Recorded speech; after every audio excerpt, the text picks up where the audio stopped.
क्या आप कभी ऐसा फील करते हैं कि आप बिना किसी वजह के थक गए हैं?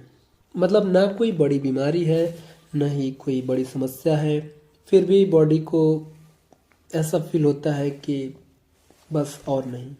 सुबह उठते हैं पर लगता है जैसे कुछ ऑलरेडी ठीक नहीं चल रहा है। और जब डॉक्टर के पास जाते हैं, पैसे खर्चे होते हैं, रिपोर्ट्स देखी जाती है और फिर आपसे बोला जाता है सब ठीक ही तो है, क्यों परेशान हो? फिर आप सोचते हैं कि अगर सब नॉर्मल है तो मैं इतना थका हुआ क्यों महसूस करता हूँ। अगर ये लाइन आप पे फिट बैठती है तो शायद प्रॉब्लम आप नहीं हो।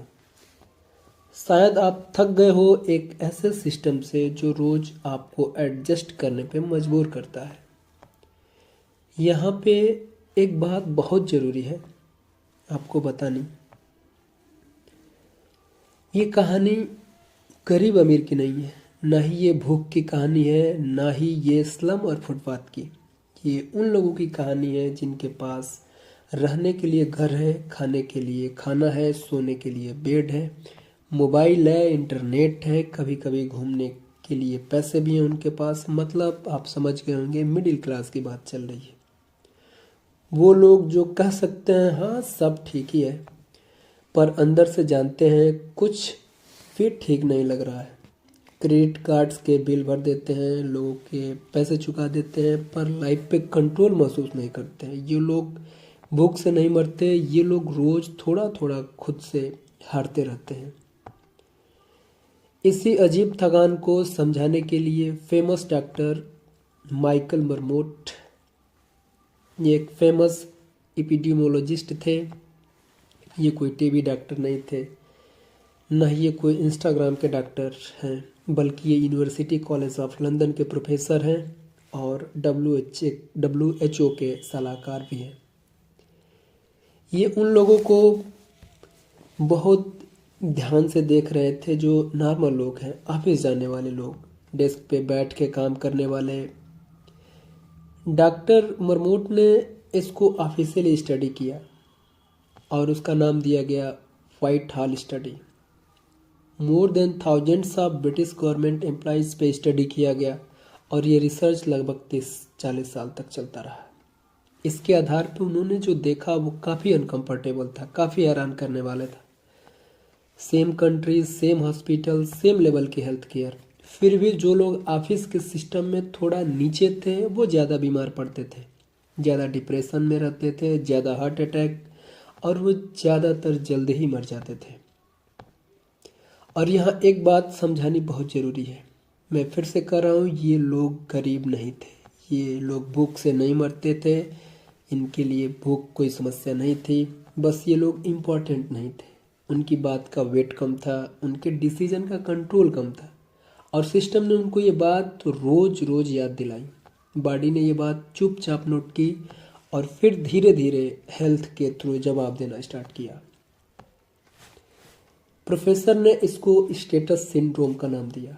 इसका मतलब ये नहीं कि तुम कितना पैसा कमा रहे हो, इसका मतलब ये है कि तुम खुद को सिस्टम में कितना छोटा महसूस करते हो। तुम्हारी बात सुनी जाती है या नहीं, तुम्हारे पास चॉइस है या नहीं, तुम डिसाइड करते हो या सिर्फ तुम एडजस्ट करते ही रहते हो।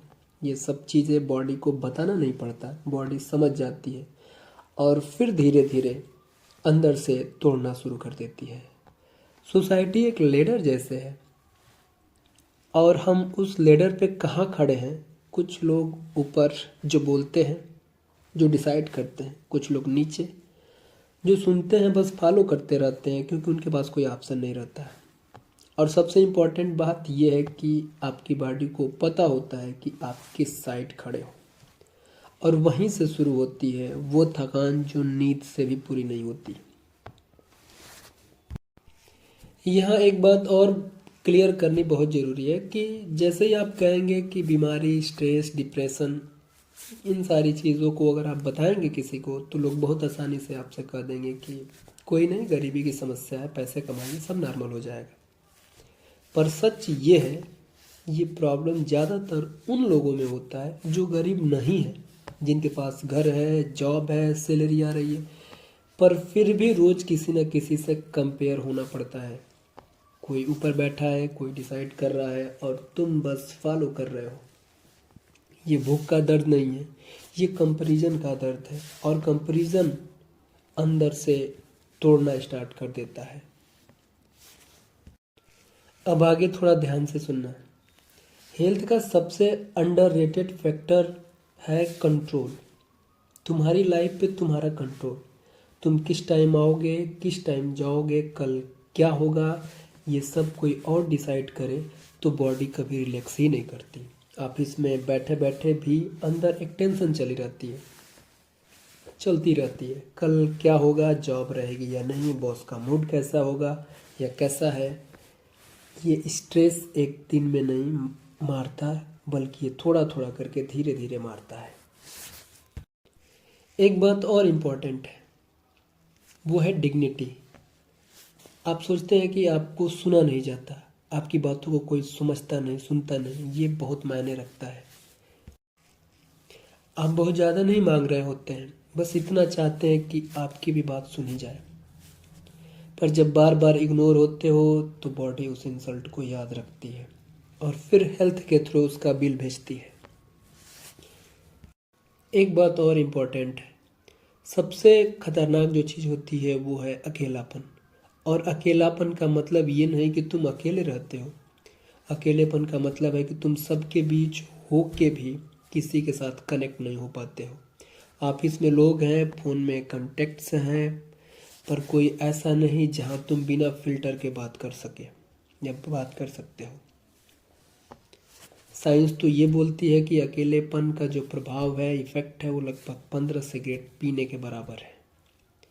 इसलिए कई लोग बोलते हैं सब ठीक है भाई, पर अंदर से बिल्कुल ठीक नहीं होता।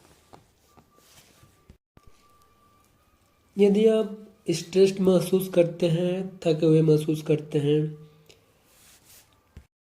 आपका मन भारी भारी रहता है, तो इसका मतलब ये नहीं कि आप वीक हो, और ये भी नहीं कि आपने गलत चॉइस ली है।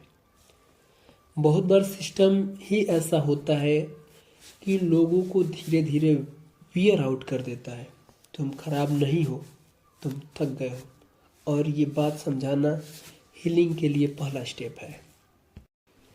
अब थोड़ा पीछे हट के सोचते हैं, अगर ये सिर्फ पर्सनल प्रॉब्लम होती तो सब लोग इक्वली सफ़र करते, पर ऐसा नहीं होता। कुछ कंट्रीज़ में लोग ज़्यादा हेल्दी होते हैं, ज़्यादा जीते हैं, ज़्यादा शांत रहते हैं, और इंटरेस्टिंग बात यह है कि वहाँ लोग सबसे अमीर भी नहीं होते। वहाँ बस इनइक्वालिटी कम होती है। लोगों को लगता है कि वो सिस्टम के हिस्से में है, सिर्फ प्यादे नहीं। माइकल मरमोट इस बात को बार बार कहते हैं कि जब सोसाइटी ज़्यादा इक्वल होती है तो चाहे वो गरीब हो चाहे अमीर हो, सब हेल्दी लाइफ जीते हैं, और उनका लाइफ एक्सपेक्टेंसी भी ज़्यादा होती है, क्योंकि वहाँ कंपैरिजन कम होता है।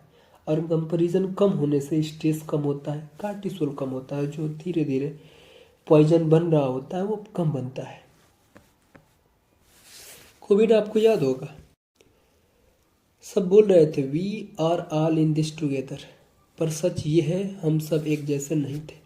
कुछ लोग घर से काम कर रहे थे, कुछ लोगों को काम पे जाने के लिए मजबूर थे। उनको इसेंशियल्स बोला गया, उनको ये बोला गया कि आपका जाना मस्ट है, लेकिन उनके सुरक्षा का ध्यान रखना या उनको हिस्से में रखना ये इम्पोर्टेंट नहीं फील हुआ।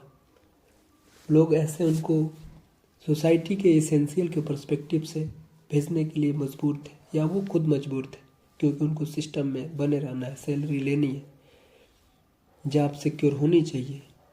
तो उन्होंने अपना सुरक्षा या अपने प्रोटेक्शन को दांव पे लगा रखा, जो एक स्ट्रेस को इनक्रीज करता है।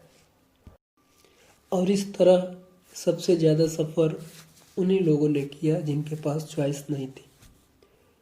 कोविड एक वायरस जरूर था, पर साथ ही एक मिरर भी था सिस्टम का। अब सबसे मुश्किल सवाल, इसका सल्यूशन क्या है? तो सच बताऊं तो इसका कोई सल्यूशन मैजिक पिल नहीं है। न सिर्फ योगा है, न ही सिर्फ जिम है, न ही सिर्फ पॉजिटिव थिंकिंग है। सल्यूशन ऊपर ही है और नीचे भी। ऊपर मतलब पॉलिसी, इक्वालिटी, रिस्पेक्ट, सेफ्टी, और नीचे मतलब कि